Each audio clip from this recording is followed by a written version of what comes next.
Bisa dibilang HP 5G terjangkau ini mirip-mirip ya, Dimensity 790Hz, kamera yang gitu-gitu aja. Tapi HP Samsung ini ada yang beda. Tonton video ini sampai habis, gue bakal bahas buat kalian.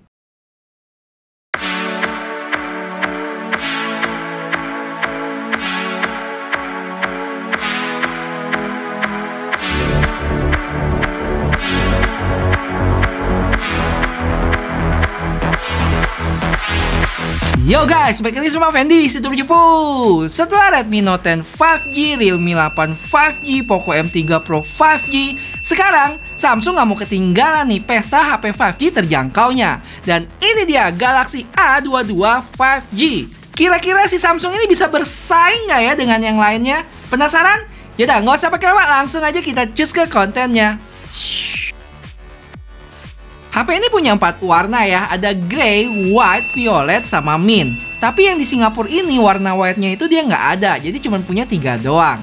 Untuk variannya cuma ada satu, yaitu 6 plus 128GB seharga 3,5 juta rupiah. Dan itu harga ofisialnya. Tapi gue belinya di offline store dan dapat harga lebih murah, yaitu sekitar 3,2 juta rupiah. Wah, lumayan banget kan bedanya? Ini dia boxnya dengan tulisan Galaxy A22 5G di atas, gambar HP dan Samsung di bawah. Di sampingnya itu ada tulisan lagi Galaxy A22 5G dengan warna mint. Dan kayaknya jarang ya ketemu box luarnya yang tinggal digeser gitu. Dan sayangnya nggak ada plastiknya guys. Ya jadi nggak bisa dilempar deh. Ah sudahlah. Habis itu ada kotak yang isinya buku petunjuk doang, nggak dapet casing. Lalu ada HP-nya, terus kabel chargeran Type A ke Type C. Terakhir kepala charger 15 watt. Masih ada terakhir lagi deh, SIM ejector yang nyempil di sana. Baru deh kosong. Langsung aja kita kletekin plastiknya.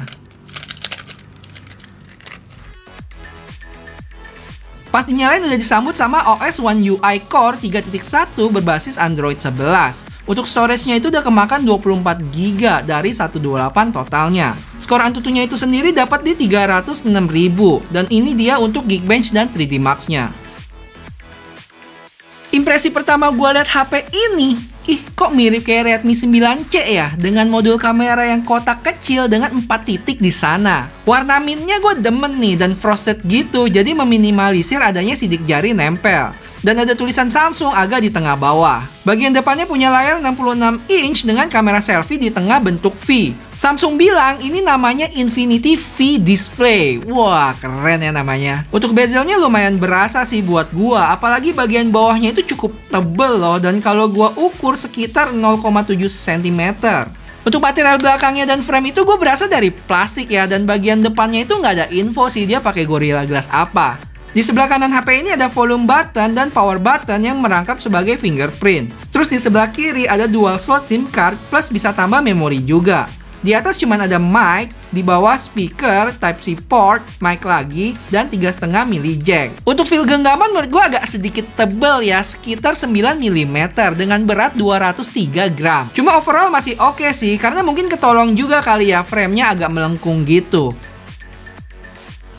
Lanjut kita ngomongin spesifikasinya, mulai dari layarnya yang punya ukuran 6,6 inch Full HD Plus dengan teknologi TFT LCD dengan refresh rate-nya itu 90Hz. Sedangkan dari sisi performance-nya, dia udah dipersenjatai oleh chipset MediaTek Dimensity 700 dengan pabrikan 7 nanometer. GPU-nya itu Mali G57 dengan 6GB RAM dan 128GB storage-nya. Untuk baterainya itu 5000 mAh dengan fast charging 15 watt. Dari sisi kamera, dia punya 48 megapiksel wide dan menarik nih, dia punya 5 megapiksel ultra wide loh. Habis itu 2 megapiksel depth dan kamera selfie-nya 8 megapiksel. Untuk spek lainnya itu dia udah 5G, dual SIM, udah itu bisa tambah memori yang up to 1 tera, headphone jack, side fingerprint, sama satu sayangnya dia nggak ada NFC ya untuk varian di Singapura ini. Tapi gue sempet cek untuk spesifikasi di Thailand sana ada kok. Jadi kita tunggu aja nih pas nanti keluar di Indonesia. Semoga sih bisa dapat varian NFC-nya. Menurut gue fingerprint-nya itu nggak terlalu cepet ya, walaupun udah gue matiin animasinya. Terus gue kasih dengar kalian juga kualitas speaker dari HP ini.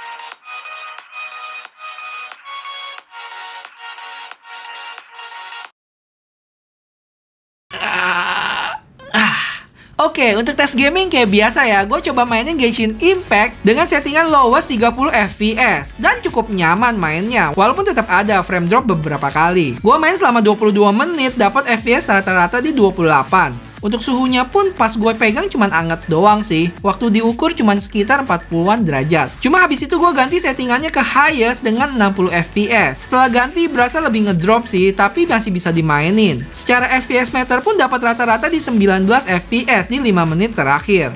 Untuk suhunya masih anget-anget aja, nggak nambah panas gimana. Habis itu main PUBG yang settingannya itu dapat HD High, Balance Ultra, dan Smooth Ultra. Dan gue main lah Balance Ultra selama kurang lebih 17 menitan. Gyronya pun kalau kita lihat di sini cukup oke ya, dan selama main overall cukup mulus. Nggak terlalu berasa ada frame drop. Kalian juga bisa lihat di grafik FPS-nya dapat rata-rata di 39,6 fps. Terakhir gue main Mobile Legends dapat settingan High, belum dapat Ultra, dan so far aman sih, dapat FPS rata-rata di 59.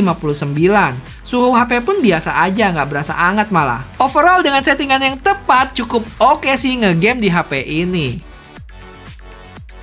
Dari sisi kamera apps-nya itu dia ada portrait, foto, video, dan ini dia more-nya. Ada food, panorama, pro, hyperlapse, night mode, dan slow-mo. Untuk resolusi kamera belakang lumayan loh, dia bisa sampai 2K 30 fps. Cuman nggak ada 60 fps di sini. Kamera depannya Full HD atau 1080p 30 fps. Langsung aja yuk kita ke sampel foto dan videonya.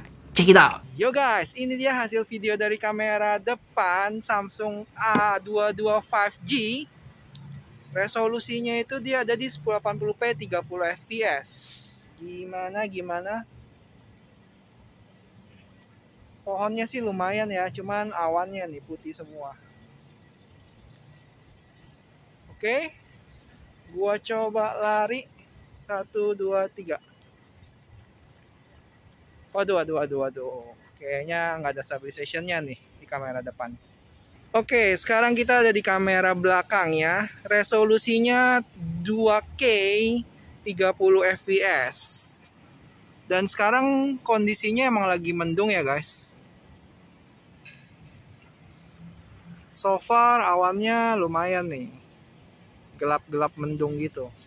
Warna daunnya juga oke. Gedungnya so far oke sih. Kalau ini 1080p 30 fps kamera belakang. Gua coba. Aduh. Kok kayaknya fokusnya suka endut-endutan gitu tuh. Oke, gua coba ajak lari dulu dikit. 1, 2, 3.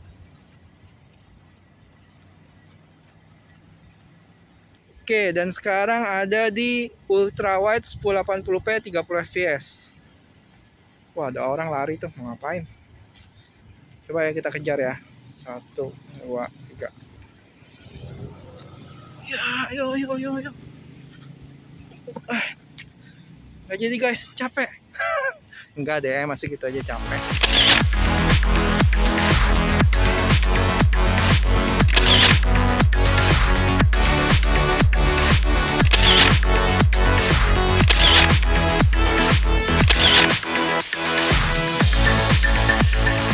Bisa gue bilang nilai plus dari HP ini selain dari brand Samsungnya itu adalah kamera ultra wide-nya. Dan kalau nanti masuk Indonesia dia dapat NFC dan harganya itu di sekitar 3,2 juta rupiah. Wah, bakal menarik banget nih. Malah sebenarnya kalau lebih mahal dikit gue masih oke ya, karena bisa dapat kamera ultra wide-nya. Yang buat gue sendiri lebih kepake dibanding macro lens. Dan apakah ada fanboy lain yang bakal berpaling dan mungkin bakal sikat HP ini? Yuk kasih tau gue pendapat kalian, kita bahas di kolom komentar. Ya guys, segitu dulu videonya. Semoga bermanfaat dan menambah wawasan kalian tentang HP 5G terjangkau dari Samsung ini. Oh ya, jangan lupa tolong di like video ini ya. Sampai ketemu di video selanjutnya. Bye-bye.